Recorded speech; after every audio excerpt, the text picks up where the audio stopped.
probably more people were using BlackBerries when we wrote this.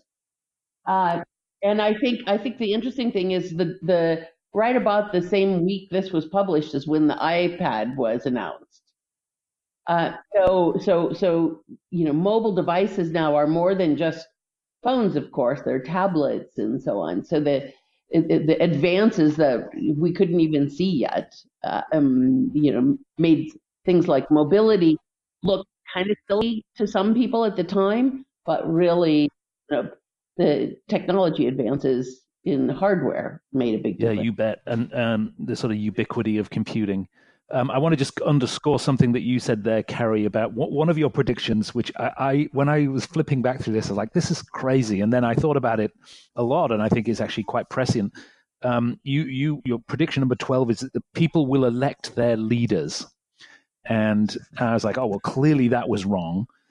And yet, you're really seeing the power of employee groups and individual employees, the obsession with employee engagement and feedback and new models for doing that.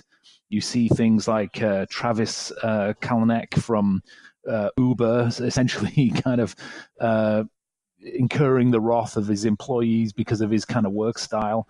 And you can really see that sort of power shift happening. And I think that might be one of the most interesting things that maybe still has a little bit of a way to play out. Yeah, well, actually, probably what's played out is it's a lot easier to impeach a CEO than it was before, where it was largely a board action. And now you do see employee advocacy and employee activism that puts a lot of pressure on CEOs and on board. Even in tech companies where, traditionally you wouldn't have seen those sort of actions happening, and at Microsoft and at Amazon here, we've got employees kind of speaking up about the sort of ethical stance of those companies and having an impact. So I think, there's definitely a very, very large grain of truth to that prediction, even though it sort of seemed shocking on sort of first read. One other thing that I don't doesn't show up in the book so much, but that has really changed, in my opinion, over the last 10 years is the sort of emergence of gig work. And you do mention it in the book, but we've now got sort of armies of people representing companies who don't work for those companies. You can think about Uber drivers, you can think about Airbnb kind of owners. You can think about the massive partner networks that companies like Microsoft and Cisco have, where you think about a learning culture for the whole organization. You're now talking about people who are not on the traditional payroll. Is that going to change corporate universities in the future? How do you think about that shift? I think that's a very interesting question. Our 20th prediction was about a portfolio of contract jobs that eventually lead to full-time work. And even then, people thought that was crazy.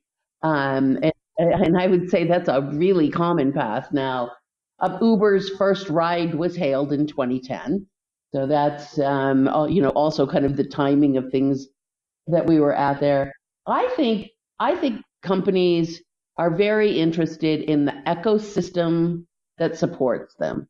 So you have to be careful in the US about kind of co-employment kinds of things. But you do see a corporate university spending a lot more time even working with startups that are on the edge of their ecosystem to build capabilities to make them friendly to your ecosystem, and training your clients, working with partners. And so I think there is a widely defined view of what a corporate university is to touch the whole ecosystem.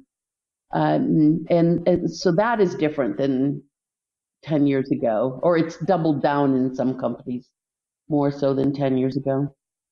I think the whole notion, I don't think the gig worker was even a term back then in 2010. I think we sort of made up our own definition. But what I'm starting to see, in just having spent a lot of time on companies that are using AI in the workplace, is companies are spending a lot of time and effort and resources on internal talent mobility, right? Because now the big reason why people leave jobs are not necessarily their manager any longer, but they can't see a path for career growth.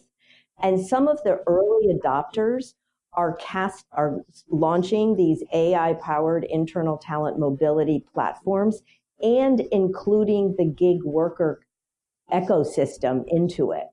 So it's not just that, you're a full-time worker and you can fill out your platform profile and look for other stretch opportunities or even possibly new roles in the company, but they're also opening it up to the ecosystem of gig workers. And now some companies, if you ask them what is their total workforce, they're starting to say it's so many full-time workers and so many contract or gig workers.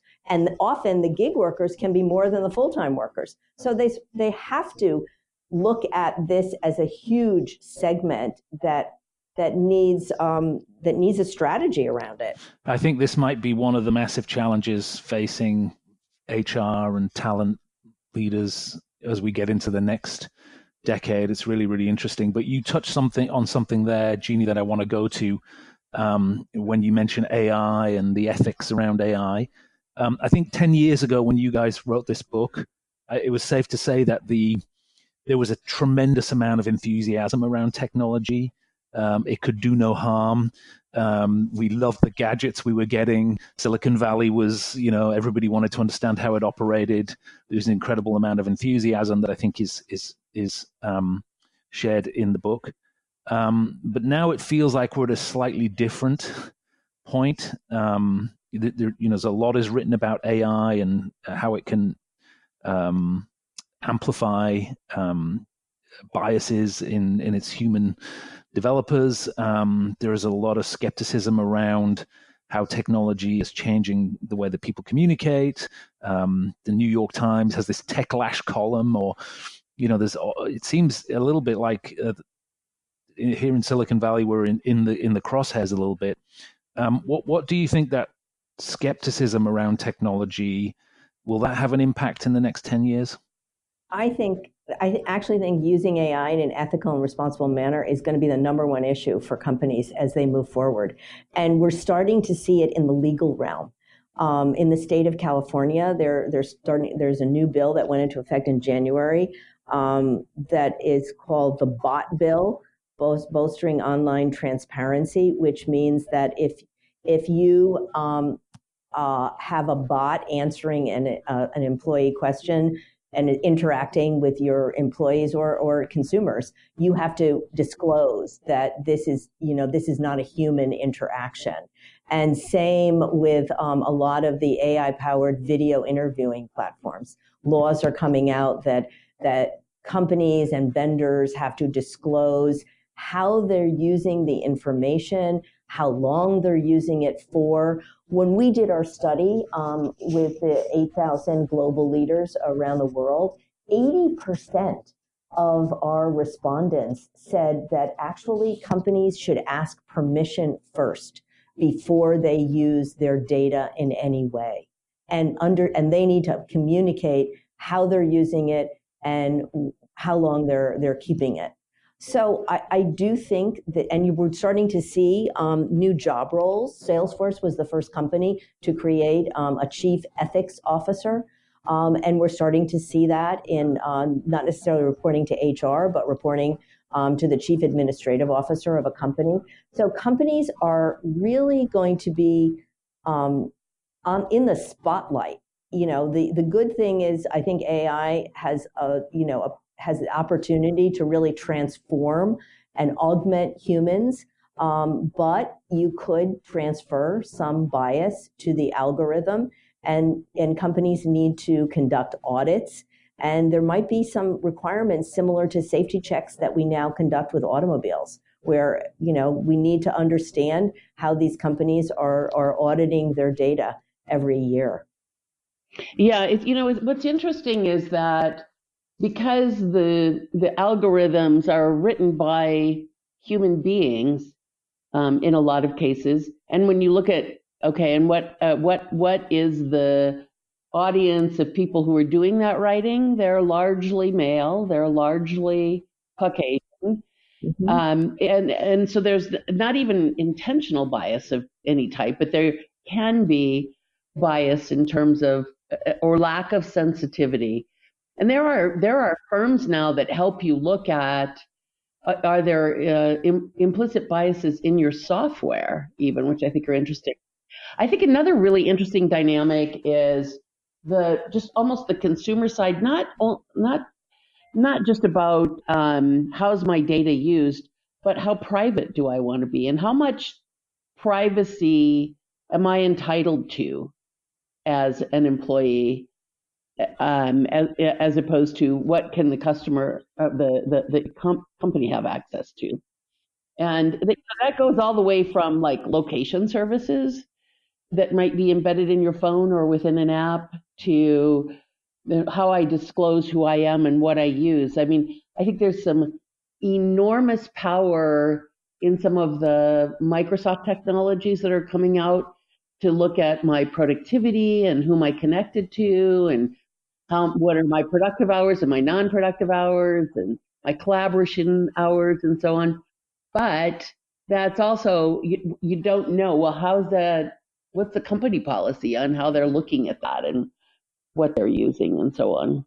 So Karie, you brought up a good point, which is the blurring of the lines between what we want as a consumer in terms of how private we want to be and how that spills over into the workplace, right? And so I think that's a big overall, emerging trend that, we have these consumer grade expectations for our lives as consumers, and then what happens when those are used in the workplace.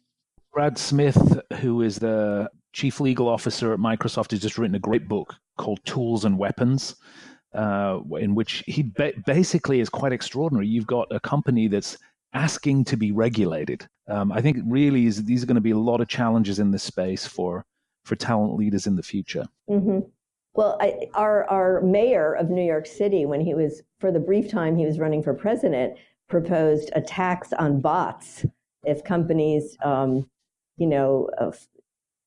dislocated workers, would they have a new tax? So, that sort of fits in with the digital bill of rights. What are the impact on ethics, privacy, and the law, and how laws are, the laws regarding the employer-employee relationship? Yeah, this was kind of going to be a little bit about what I'm kind of interested in for 2030, which is and connected to this, I'm really interested to see what the implications are going to be of the business roundtable's discussion about the role of the corporation.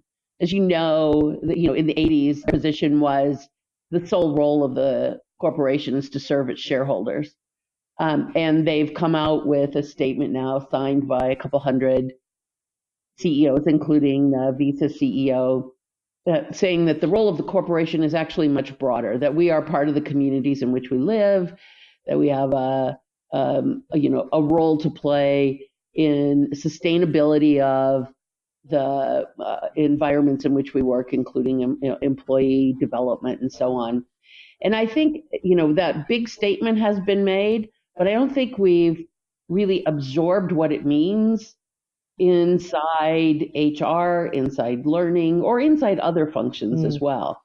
Because I think it means, this emerging need to have the HR function be and move much more towards advocacy for employees, to be a voice of conscience with the CEO. And I think over the last couple of decades, we moved towards HR being a solid business partner and a big focus on that business partner. And I could make a case of, because we said we're only supporting shareholders. Now, if we have this bigger role, what does that mean? And what does that mean in terms of, instead of just, for example, at the university level, only training people for the jobs they have now, does it create a much bigger pressure on preparing people for future jobs that might not even exist now, bringing in really things that you can't even justify from what are you doing in your job now.